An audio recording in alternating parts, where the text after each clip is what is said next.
Tu es reçu de Kabato, nous avons conscience. Maintenant, il y a des photos de diamant, bango de voyage, il n'y a pas de biso prix. Bon, banzete, tu as dit que forêt, bango de faut pas payer prix. Mais dès que la Chine a traité l'accord avec la RDC, l'alliance avec la RDC, Chine, madame Mati, a une puissance économique. À l'Équina, États-Unis d'Amérique. Mais si mon président Kabila a dit, on doit revoir les codes miniers. Et même Bangambo et Maki, il doit partir. C'est un dictateur. Il commence à placer la dictature. Je parlais de la mission spirituelle du président Fachi. Selon que cela est écrit dans la Bible. Découvrir la conclusion histoire que mon nene a yaki ko yeko le pa na biso. Otonanga mutone bandele. Awa bande ko na biso commanda iso ba de ko boketu ayambo. Sote ibanga boketu ayambo na Kinshasa mokonza Swede. Mozindo. Oui. Likambo o ya roi divin. Et boti ba mouvement na poto ba saleli bato ba escroquerie. Ono bo pesa ka bambongo to kotonga quartier général na biso. Ndende roi divin au Zamba Ponaki. Parce que dans l'unité de Zamba, maman Tiffany Mokilishe côté na molili. Dis à Jésus, Jésus il y a des Zambé. Donc il faut travailler na bondoki na bonganga, faut y banon Yesu. Ma pasteur nous surtout na ba ki paranga, ba ya na pasteur monta lekinga.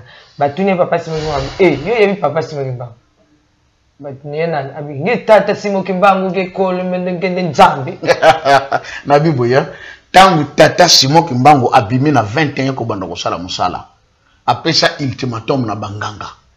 Bakanga mutu nyonso ayebi ka salela ka kisi. Elo kanga na kangi na banganga na nyonso kamba. Disons en kamba te ya Bakongo. Bazondi ma papa Simon Kimbangu azaya lelo te. Fone. Bande ko ya église protestante ba yembi nzembo. Église kimbangiste.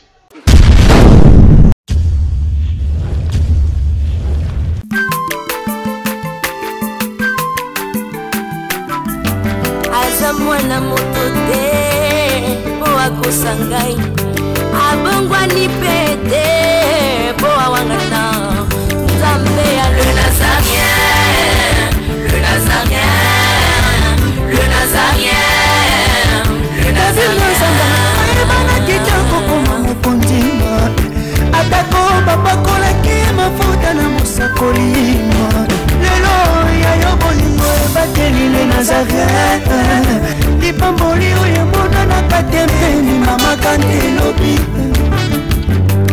Koleke mapapu masope mafuta Toko kesitana longo na nzambu uyo mabenga na makoni Jésus. Si le Seigneur est pour nous, qui sera contre nous? La princesse de l'Éternel, maman Tiffany Mokwa, chez vous, dans vos maisons, partout où vous êtes en ce moment, en train de nous suivre, à travers cette émission Table Sainte qui réunit les hommes de Dieu autour des sujets importants sur Street Capital. Croyez-moi, aujourd'hui c'est chaud. Nous sommes de retour avec Papa Joseph, le pasteur Joseph pour les autres, le prophète, pourquoi pas aussi le docteur Joseph, Mingi, prophète, il y a Papa Simon Kimba, bien, professeur, voilà. Donc, fais ça les sons tous les cas. C'est ça, nous sommes déjà de retour. Bon, oui, pourquoi cette absence? Mais avant toute chose, est-ce qu'on peut rendre gloire à Dieu, celui qui nous a accordé la vie? Il dit dans sa parole, il nous donne la vie en abondance. Donc, nous avons la vie en abondance en Jésus-Christ. J'irai, quoi, derrière la caméra, derrière la caméra. Nous vous aimons beaucoup. Papa Guy Labala, papa et la princesse Tiffany Zoé Labala. Donc, na maman Lauriane, maman Abattoir Zoé Tiffany, princesse Labala. Beaucoup de personnes nous aiment bien. Hein, pour le plaisir de nos téléspectateurs, beaucoup plus à ma soeur, à moi-même, Nikab, depuis les Issa, à toi et à vous. Alléluia. Merci le roi de rois.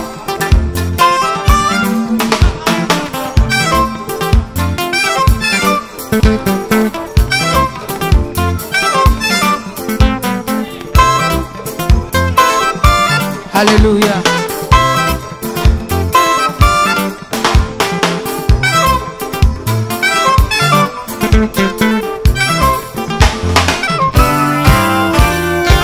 Tombola maboko na yo likolo. Lakisa maboko na yo.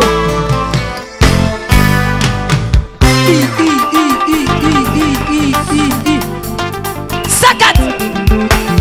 Sakat. On y va. Ah. Salaboye, Salaboye. Assis sur son trône. Salaboye. On y va. Assis sur son trône. Encore. Encore. Encore. Ah, ah, ah.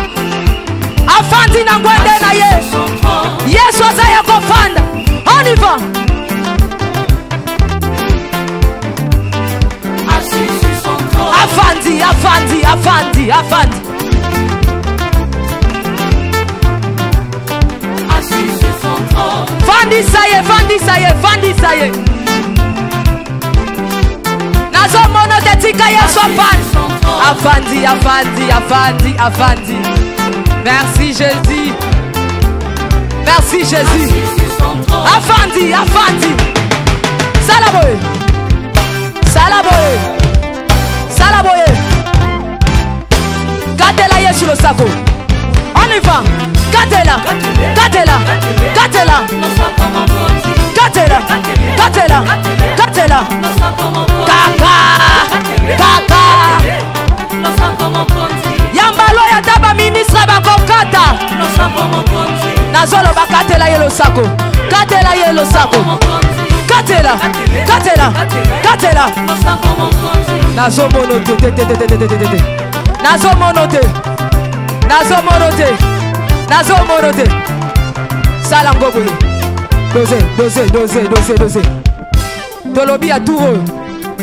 Yoka. Merci. Tolobi boye. Yambaloyo. Ataba ministre bakokata. Ataba généraux bakosala nini? Ataba ministre bakosala nini? Ataba président.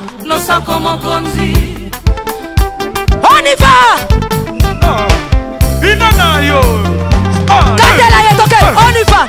Toujours continuer à professeur Francisco Kimbangu na baki ete bo bengi nanga okechwa yambo akota bo bengi nanga wana zai papa pe ya na ngai donc bo bengi nanga commandant eso ya na nga pe ndona nga mingi bo bengi nanga ya odombo nga be ke ya odon wa vraiment wana ba combattant na la princesse na o alinga mingi bo bengi nanga bango ba kota to manyola na prophète Élisée to manyola prophétie oyo malam mais na bana nyonso papa bisika ozali tosaka système po toyamba prophétie bongisaka maboko mutu nyonso to aza kuna abongisa maboko po tolingi tosala kaka système boyebi okombo ya tata pe ya mwana pe ya mwana au centre. À vous papa. Merci beaucoup. Ndeko moko alobaki o pasteur, mais pourquoi vous semblez la katero mama Tiffany so bombo banda o déjà ça le semble. OK. Peut-être que bina combat tata mona pe moli mon centre. C'est la prière. Gloire à Dieu. Tolobela ki likamba prophétie mama Tiffany otobani lokola la genèse ya likambo. Mais collègues tolobaki dernier point tobana ko développer, il faudra une longue période pour que l'homme noir puisse acquérir la maturité spirituelle ou conduire vers l'indépendance matérielle. Maintenant, Tata Kimbangu atalisa ki biso ke période on est ko sala molai. Yaba depuis toujours l'indépendance dans les années 60. Alibi ba décennie ya liboso ba konti ba kosala kaka pona intérêt ba mindele. To moni ngo ti oh. Tu es surtout ka batonu ko sa conscience. Maintenant ni biso photo te ka diamant bango de voya ka ba pesa ka biso prix. Bon banzeto to ka na ba forêt bango de fo ba pesa ka prix. Faut te revoir. Ah on a mboka na biso. Rais Alobi la révision du code minier. Ah, conflit bamoko bandi. Oh, non. D'abord, on a signé contre les Chinois. Quand on a signé contre les Chinois, les Occidentaux ont tombé. Ah, il ne fallait pas la Chine. Et puis, on a dit, monsieur le Comoko Maman Tiffany. Mboko, c'est vrai, ça béni. Badra Kalatoye, la Chine. Et fabriquer du loco, Bateka Kababi loco, tout ça. Jamais on nous a dit que la Chine était une puissance économique. Mais dès que la Chine a traité l'accord avec la RDC, l'alliance avec la RDC, Chine balamoko amati, a comme puissance économique. Mingi basala attention le qu'on a terre. Pour mata ya Chine bandaki kaka tangu makamba 5 chantiers bandi. Beko signé contrat awa, ale balamoko Chine amati. Bon. Est-ce que ça kaka pona bozu o ba yuzu awa? Parce que bazu on peut bien te. Ce que bazu diamo bien, on allait voir les 50%, 50%. C'est que Chine a su ailleurs part, basali biso pe makamba minene. Mais basali biso ka mo banzela ka ici. La société musukuta ba chinois ils en mboka na biso o te beke ba yeba kotonga ba immeuble tout ça ba koma kotonga bandako ba privé mutaki ya futi ba komongo ba yeba tongeli ndako. Et cette même Chine galope aujourd'hui première puissance économique mondiale à l'équina États-Unis d'Amérique. Mais si mon président Kabila le dit on doit revoir les codes miniers et même Bangambo et même Maki il doit partir c'est un dictateur. Il commence à placer la dictature. Ah là là là. Alors, toujours Maman Tiffany, je parle en tant que serviteur de Dieu. Je ne suis pas politicien. Nazara, ni Moutapé perdé. Nazali, ni kabiliste. Nazali, ni Moutaï de pêche. Vous comprenez? Je ne le suis pas. Naboyebi, 23e numéro, je parlais de la mission spirituelle du président Fachi. Selon que cela est écrit dans la Bible. Pasteur,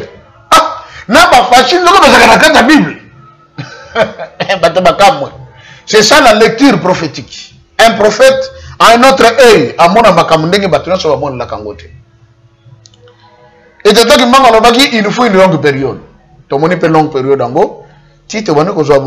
Oh non. Pourquoi mon Dieu faut ça?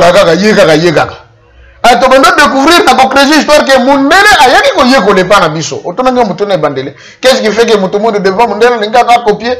C'est le complexe. Tel était l'homme blanc. L'homme blanc aussi était complexé devant noir. Et d'ailleurs complexe à Mundele et pas mutumo de tel le silate. Vous savez ce qui mutaza complexé? Azan face na yo. La première des choses que yeba que mutaza complexé, c'est l'agressivité. Un homme complexé est agressif. Parce qu'il se dit par l'agressivité à compenser complexe naïe. Si vous avez une fille na beauté, tant que vous avez pembe na yo, et ça pas bon que et na mango to la chona esimbiete. So il s'agit na nzoto na ngabo ngabo mona ndenge lingezala. Parce que yete mutala tiango. Et Mundele tire le so bazo maltraiter mutumun, et ça complexe. Azoye ba ke o aza yaya. Makambo bomba me pa na ye jour que chlore ngai penda na sili na ngangala. Yango balongo pa na bango ba yeko le pa na biso en Égypte. Maman, banso ba beta ba 40 ans. Ayeko la kaka en Égypte. Sinon ba koko na biso bazo yeko sa bango tala et le côté les akabo. Tala le côté les akabo. Dans l'idée que mayele to zo pesa bango, to ko la partage du savoir. Nzoka bango. O bena ba lo baka na kiyombe, ukoswa makuluta diela. Obe la chine. Oya bomba miyo alekio na mayele. Donc, boyebi oya biso en Afrique. Tant que siko bake pa na bango bake ça la contrefaçon. Ay bo biso siko to ko memela bango oyo. Comme ça, auto ko memela bango, to ko ça en sorte que bango bako na sena biso. Et c'est ce que nous sommes en train de vivre jusqu'à aujourd'hui. Maintenant, tata ki mbanga lobi que to ko passer une longue période pour acquérir la maturité spirituelle. Nde après ayaki koloba boye, et sika to zo banda lelo. Abisoki toujours comment on appelle la maturité spirituelle. Yako yeba siko nzambe na biso. Parmi bilembo, otangi awa bandeko na biso komanda iso ba ndeko boketu ayambo. Sote yeba ga boketu ayambo na Kinshasa mokonja Swede. Bato bazobina krugudu krugudu bato bazobina. Mais jour to soto kaboye oh ndeko boketu ba no bena tata Simon Kimbangu. Bino to ali ba Simon Kimbangu. Au moins maturité spirituelle. C'est-à-dire, mais aujourd'hui, pas de Simon Kimbangu, c'est quand même un signe. La fois passée, tango aloba qui m'embête contre les chefs spirituels. Bande koming batomboka ka to ko betaye. Ngana sala ka bok somoni ma confio yo. Peut-être qu'il est ignorant, il faudrait qu'on puisse l'aider à comprendre. Et aujourd'hui, dans les Cambo, tantôt solo là, au lobby encore que ba fongola mato iba yoka, ba comprendre. Bazana lutte au bango baso mené. On a dit que lutte wana celui qui est à l'origine, c'est Tata Kimbangu lui-même, c'est clair. Parce que à l'obagi que tant que tu atteindre la maturité spirituelle, mutu mundi tu peux se découvrir. On a comprendre que oh ba ono sala yangote, étape bango bakomi. Mais on comprend ah mindelo bakosa biso, ah isa bongote makamba saki na Congo. On doit se révolter, ça bon côté faut changer en c'est normal. Mais bayeba la profondeur, il y a les Kambango, Tata Kimbango, Lobaki Ango, Mbengenini. Qu'est-ce qu'ils doivent retenir? Et il dit ceci. Ce qui peuple basé sur la maturité spirituelle, ou conduire Bango vers l'indépendance matérielle. Tout le monde dépendre du sous-souté. Maman Tiffany, awa oui le bandiko comme un problème na poto. Mais quand le koya couche de poulet to kulukango na zando. Maman pendant na ndako papa pese mbongo ake zando azongi eloko kosomba ezate. To comme na phase 1. Yango tata simo kimbango alobaki na biso déjà bana tolona to bokola. Et na tina.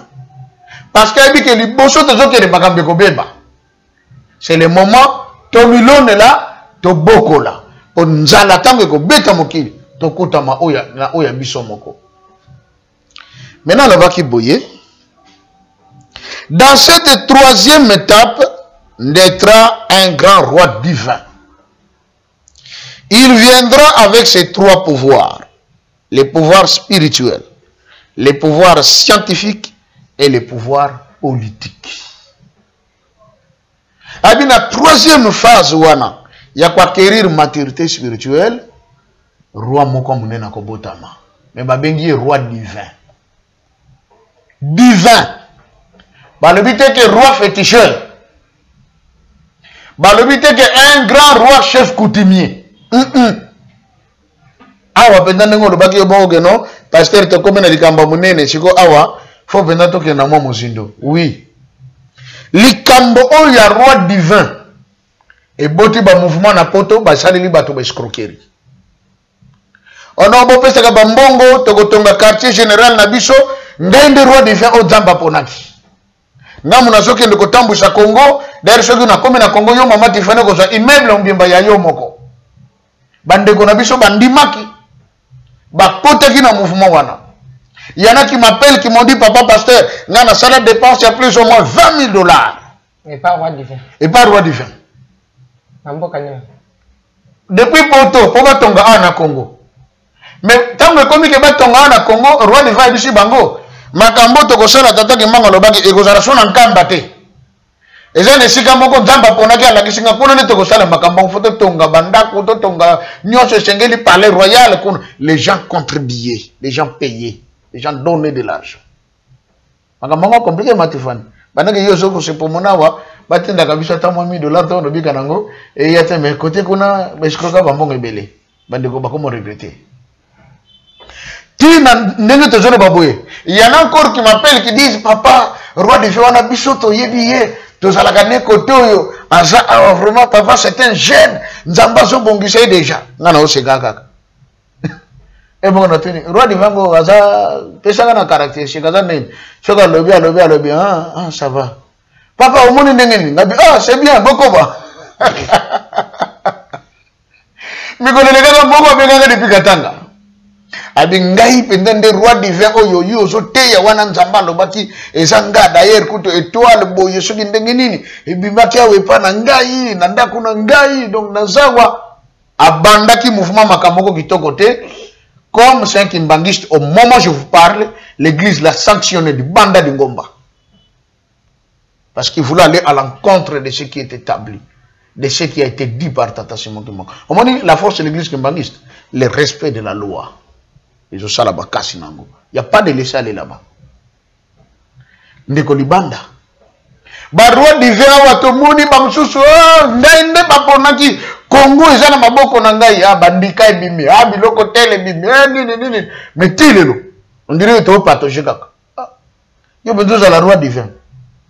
Yonde mutoko ya pona solution. Mais solution ngo soko kango kate. C'est nzamba ngo changer na. C'est que nzambe na satan leki makasi. le temps de l'arrivée du roi divin. Tu comme une temps, tu comme une phase, mais il ne s'est pas encore manifesté. Parce que yé a kobimatan tokota na Tongo. Ya Congo, sur le plan prophétique. Et Tongo non seulement à Congo, mais il y a Mokili. Parce que dans l'unité de Toza, maman Tefani Mokili, c'est côté na Molili. Na déni, na expliqué ma camana bien à Boyebi.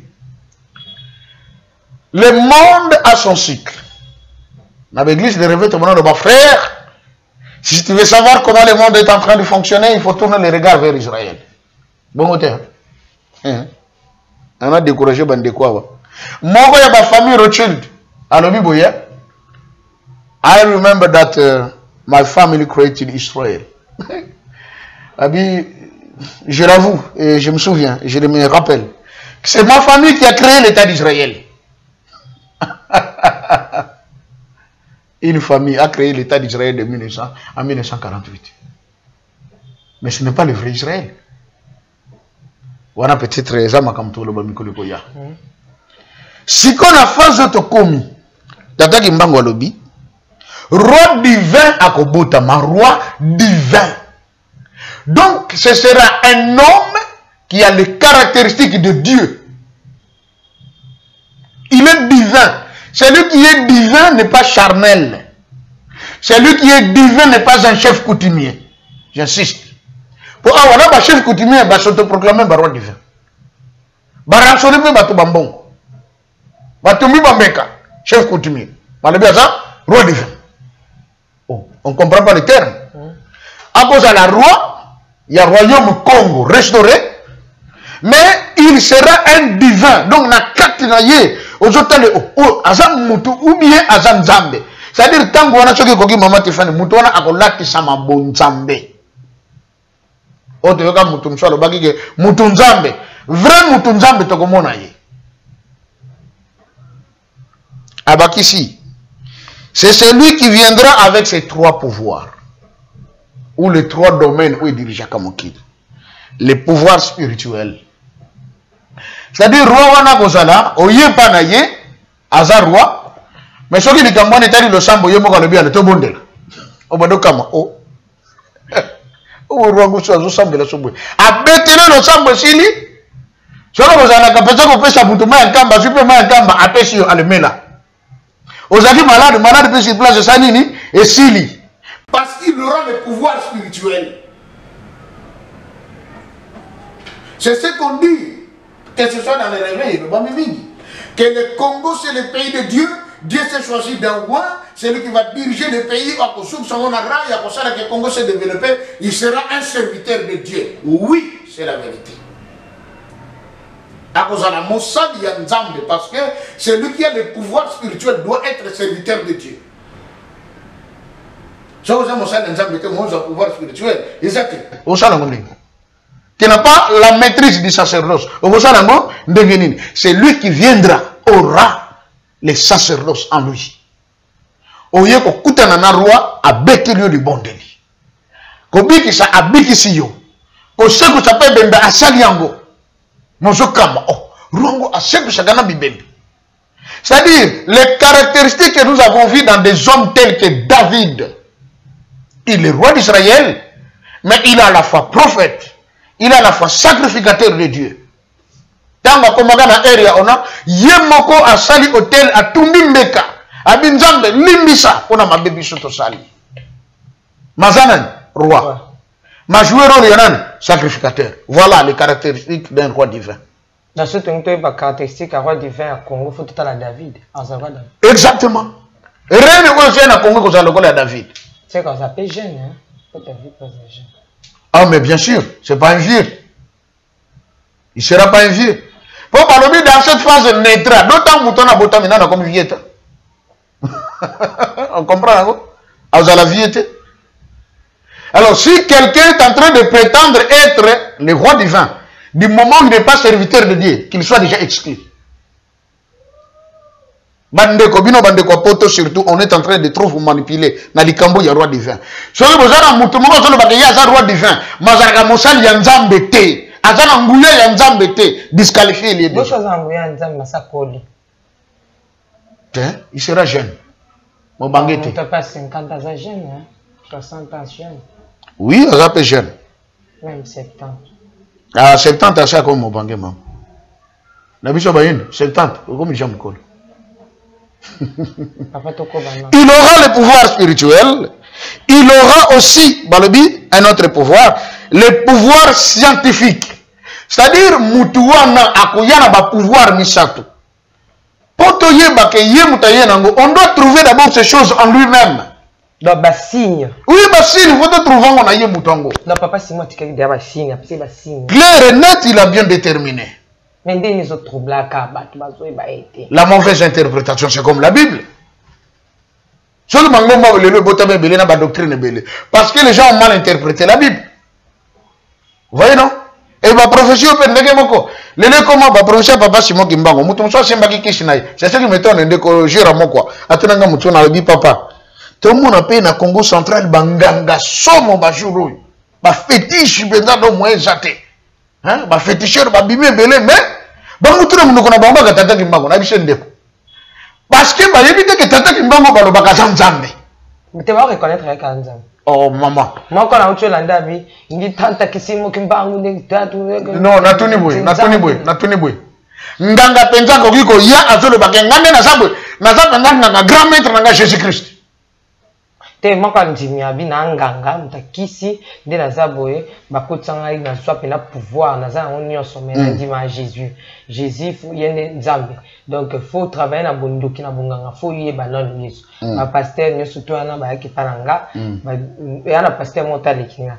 Ba tuni papa simo yo yebi papa simo kimba. Ba tuni na abi ni tata simo kimbangu ke kole mendenge nzambe. Na biboya tangu tata Simon Kimbangu abimi na 21 ko banda ko sala musala. Apesa ultimatum na banganga. Mutu nyonso ayebi kasalela kakisi. Elo kanga na kangi na banganga na nyonso kamba. Dizo ya kamba te ya Bakongo. Bazondima papa Simon Kimbangu aza ya lelo te kiangani te. Oh oui. Banguka wakala. Oyebi le pourquoi? Eza na tina te. Eloko bango bayeli. Na fongola loko moko muke hein. Fongola papa. Professeur. Na 1921. Tata Simon Kimbangu na papa Kisholokele mwana muke ya 7 ans. Bakendeki na quartier moko babenga kakona na Nkamba Kiwala Kimiala kuna ndezalaka zando ya bandoki. Ce fut un marché international na mindele na basiatique na ba noir ba sala zando wana na kindoki. Tata Kimbangu lobi na yebisi bino zando na bino boboma pona bike tina bosale li zando oyo bo combattre mosala ngana yeko sala boboma zando oyo ba yokate na butu moko bloqué bango. Je peux avoir dit ça. Bakenana papa Kisholokele ba bloqué bandoki. Tata Kimbangu talabi mindele oyo bazawa ba chinois ba japonais ba européens soki na tiki bango ti na tongo batane la tongo sango tango yokena mokili bitumbe ko ya makasi. Il libère tous les blancs, il laisse les noirs. Tongo etana mama makabo esalimaki na butu. Na tongo papa Kimbangu atuni nani na ndako na bino bo constater que tango boye na kilte muto azangi. Mama Tifani penda lo beke mobala ngana moni yete. Ngana bino mo shi ngana mona kiete, mona ngana te na mona kiete. Papa Kimbangu abi bozonga na bandako boke no so bilamba na bango. Bakena ko so bilamba. Kimia leza oza na kati ya kabo kitika mayo mati ngomba oke kota kanki pako. Batongi bandako moko ba jeune na ngambo wana. Babengi nini quartier ya nini ya Ijiki Tokoma bayaka kokuta bandoki ndenge bazalelaki na mutu mitakala baye kokuta bango bongo mitakala oyo banolia soki lokolo ya mutu na lokolo na maboko oyo banomela makila na crâne ya mutu na crâne na zomela makila. Tata Kimbangu bupesa bango bilamba bapesi bango bilamba tanga beta libonde ba se rendre compte ka makamba butu ebimi na moi oyo lobaka pete na biso Yankuku ebimi na mbwasa. Fuit mama. Bandoki tu wana baki mankamba. Mingi bakendeki point noir. Bansu bayaki bambanza gugu. Bansu bakenda na bamanianga. Bansu bakendeki na mayombe. Ce sont tous ces sorciers qui se sont ligués encore aujourd'hui en disant Kimbangu lokola zongi, nous devons les combattre. S'il y a des gens qui combattent d'abord papa Simon Kimbangu, qui en gagne? En premier lieu, les Congo. Je suis au Congo, mais je le dis. C'est ça la vérité. bato liboso bazo combattre ye eza ba Congo. Okokuta bandeko Equateur soko ye na nkamba limemia na kokuta na ntambe tambe na ngai abemela biso na Equateur asala biso makambo maso soko toko bonte la boipa yaka azana limemia ndeko uti na est ni Mungu Baba alikuya kule cha tuliomba hivi tuliona hivi papa Simon Kimbangu alikuya anza kusema kwetu respect moyoka mukongo azaka pembeni na ba contre wana otuni abia biloko ba makelele bamba wana gome matadi na nkambe zaka quelques kilomètres mais zaka ni token okuta na gome matadi kuna utana mona yo na kwe na mona yo kala vous comprenez? Mais nkambe zaka pembeni il est venu chez les siens. Et les siens ne l'ont point reçu. C'est ça la vérité.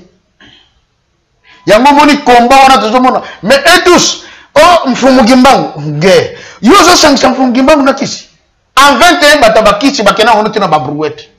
Ba mpungu biloko binene minene. Ba kodi abage mutika ngo pata takimbangu. Bazo tumbango. Siko tamba baluki to yiko la kiat. Alabaki nini? Soki ngana ke. Mingi kati na bino bakoloba. D'ailleurs, mes bébés, quand vous avez tout, c'est pas naïto, mon abisso de comme côté. Bakozonge la mot à force. Yango basongeliti. En pouvoir. Aucun féticheur, mon Congo. Même si le premier tata c'est moi qui me du matin au soir, je le croirai jamais. C'est un menteur. Bar Jésus pas à la gâte. Dans Bar Kimbangu. Oui, c'est Bar Kimbangu.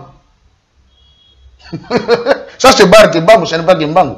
Le vrai Kimbangu ne se mêle pas avec ces histoires-là. Non. C'est du mensonge. Et Tata Kimbangu Alobi, c'est lui qui viendra. Il aura aussi le pouvoir scientifique. C'est un homme de science. C'est ça le roi divin.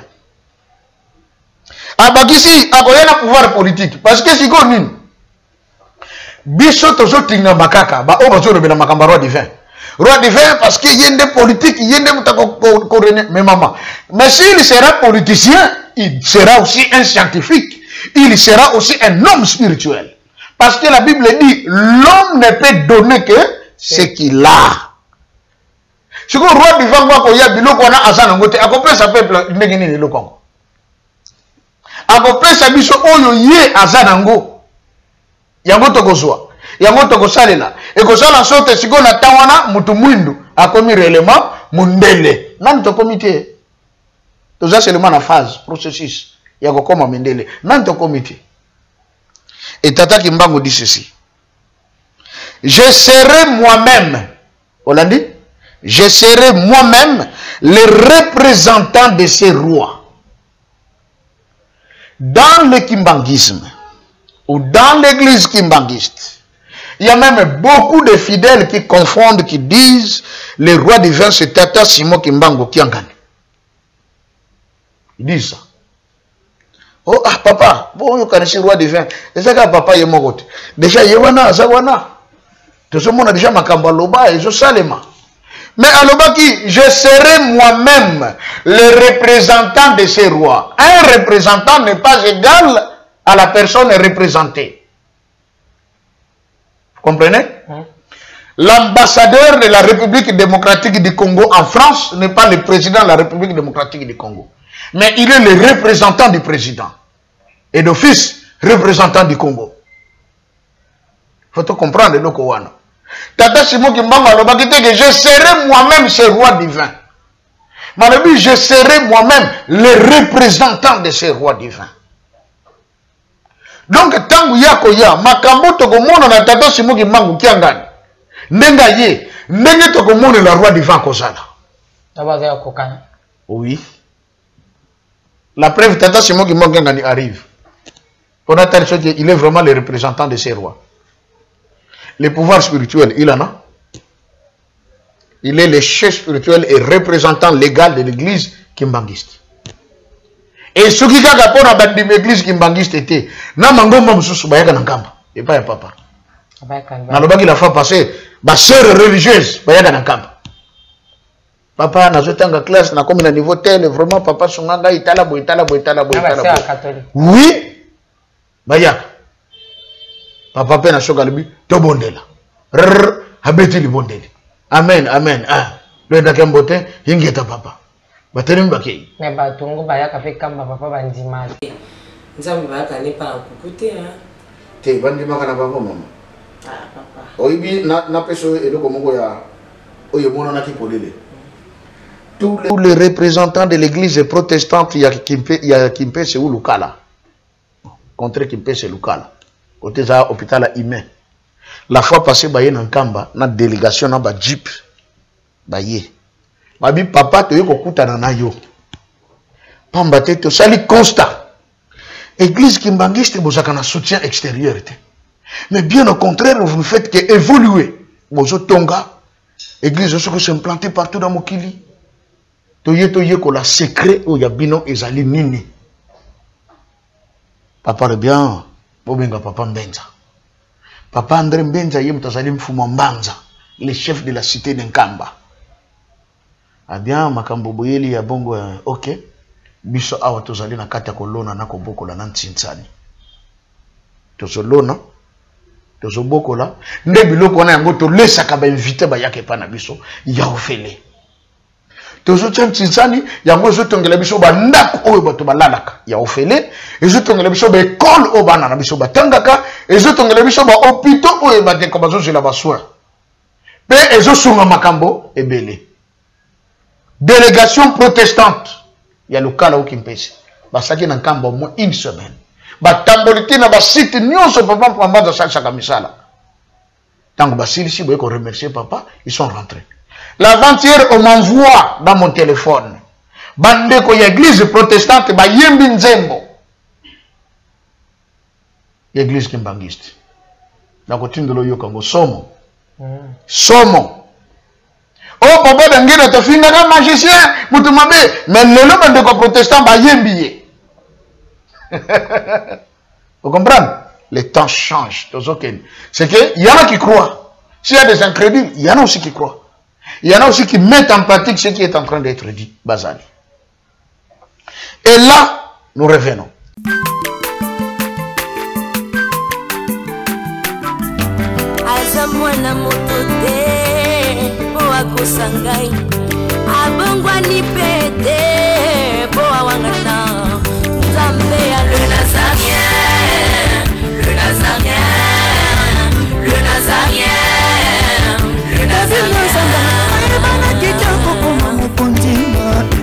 Atako babakola ki mafuta na musakolima lelo ya yobolingo bateli le Nazareth lipamboli oyo mona na katempeni mama kandelobi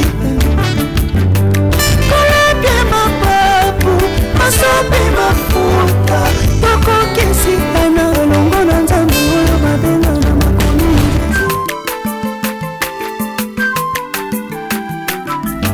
aza mwana moto te po akosa ngai